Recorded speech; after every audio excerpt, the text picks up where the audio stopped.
तारीख है 13 जुलाई 2024। अमेरिका के रास्तों पर जहां उसके पूर्व अध्यक्ष अपने चुनावी प्रचार रैली में सहभागी हो रहे थे, उस वक्त एक आवाज आई और अमेरिका के पूर्व राष्ट्राध्यक्ष झुक गए इसलिए बच गए, लेकिन वही गोली दूसरे को लगने के कारण उसकी मौत हो गई। जरा उसी दृश्य को देख लीजिए। If you want to really see something that's said, take a look at what happened.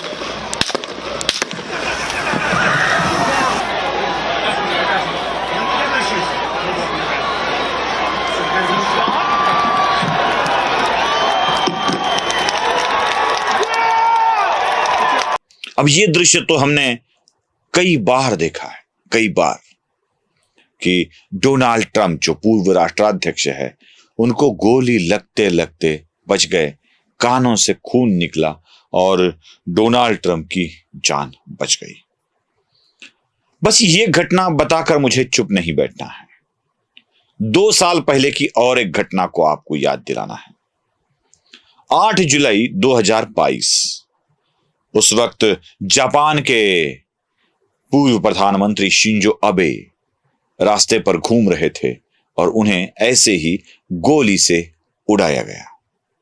Shinzo Abe की जान उसमें चली गई और न जाने कितने लोगों के मौत के बाद भारत में उसकी कई प्रतिक्रिया आ रही है। डोनाल्ड ट्रंप को गोली लगने के बाद भारत में कुछ लोगों के मन में लड्डू फूटा, इस तरह की बात हो रही थी। भारत में वैसे तो देश के कई लोगों के हार जीत मौत का कोई फर्क नहीं पड़ना चाहिए, लेकिन कुछ कुछ लोगों के मौत से या कुछ कुछ लोगों की चुनावी हार से भारत में बहुत फर्क पड़ता है। ले लीजिए, हाल ही में यूके में चुनाव हुए और जिसमें ऋषि सुनक की पार्टी को करारी हार का सामना पड़ा।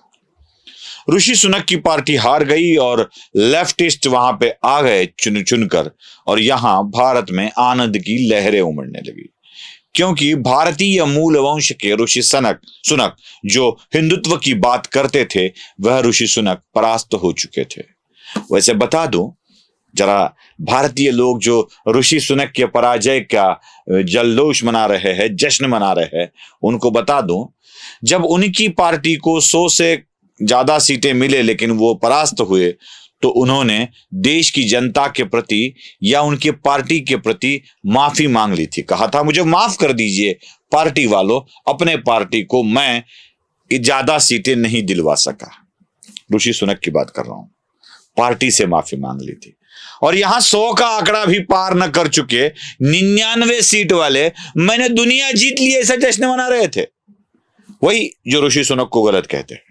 99 सीट जीतकर जश्न का माहौल तैयार करते हैं, हमने दुनिया जीत ली, हमने दुनिया जीत ली। अरे भाई, ऋषि सुनक से भी कम सीटें मिली है, चलो वो छोड़ दीजिए। लेकिन ऐसे ही जो भारत देश के प्रधानमंत्री के हितैषी है, दोस्त है, इनके पराजय के बाद इनको बड़ी खुशी होती है। बेंजामिन नेतन्याहू, जब भी बेंजामिन नेतन्याहू इजराइल से सत्ता से दूर होते हैं, तब यहां बड़ा खुशी का माहौल होता है, क्योंकि वो मोदी के दोस्त है। व्लादिमीर पुतिन जब मोदी को अपने साथ रखते हैं, उनकी ड्राइविंग करते हैं, वैसे अदानी की गाड़ी की ड्राइविंग करने वालों को पता होगा कि ड्राइवर होने का मतलब क्या होता है, क्या रिस्पेक्ट होता है। वैसे व्लादिमीर पुतिन की गाड़ी ने भी नरेंद्र मोदी के साथ ड्राइविंग कर कर उन्हें एक सम्मान दिया था। तो व्लादिमीर पुतिन के विरुद्ध भी भारत में बहुत सारी बातें बोली जाती है। और एक बहुत दुखती नस है, ये बहुत ही दुखती नस, और वो है मेलोडी वाली नहीं, मेलोनी वाली, क्योंकि मेलोडी सुनकर आपको बहुत कुछ याद आता होगा। इटली की प्रधानमंत्री मेलोनी जब भी मोदी से मिलती है, जब भी वो बात करती है, तो किस लहजे में बात करती है, तो आपको पता होगा कि यहां कितनी जल्दी होगी। अरे भाई, इटली की प्रधानमंत्री, इटली की बात कर रहा हूं मैं, इटली की सोनिया गांधी जहां से आती है, उस इटली की बात कर रहा हूं मैं। उस इटली की प्रधानमंत्री मोदी से इतना अच्छा घुल मिलकर बात करती है, तो दर्द तो होगा ही ना।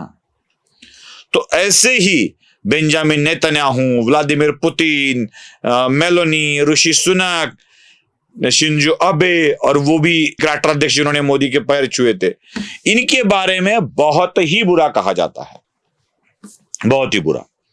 तो इनके ऊपर हमला होता है, इनके ऊपर कोई हो जाता है तो इन भारत में अच्छा लगता है। और मैं यही एक बात आपके सामने रख रहा हूं। पिछले कुछ दिनों प्रधानमंत्री नरेंद्र मोदी विदेश गए थे, वो सबसे घूम के मिल के आए। उससे पहले, प्रधानमंत्री बनने से पहले वो पंजाब गए थे प्रधानमंत्री की हैसियत से।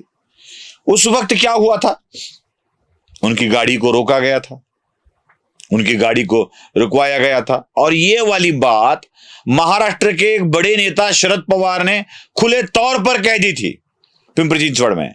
वो मराठी में वाक्य है, आपको सुना देता हूं, और उसके नीचे हिंदी भी दिखेगा, शायद आपको देख लीजिए। पंजाब मधला शेतकरी हा अस्वस्थ होऊन निघू नका. पंजाब हे सीमेवरचं राज्य आहे आणि सीमेवरच्या राज्यातल्या बहुसंख्य शेतकऱ्यांना आपण अस्वस्थ केलं तर त्याचे दुष्परिणाम होतात.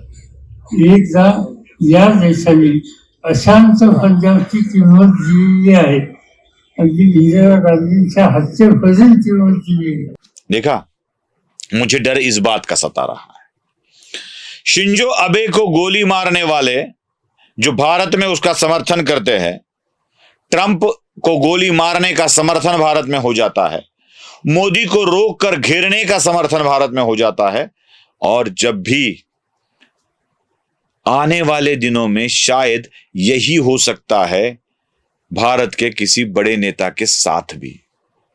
तो मुझे आशंका है कि ऐसे कई तत्व अगर भारत में इस बात को बढ़ावा दे रहे हैं तो इसको जल्द ही समझकर रोकना चाहिए। धन्यवाद।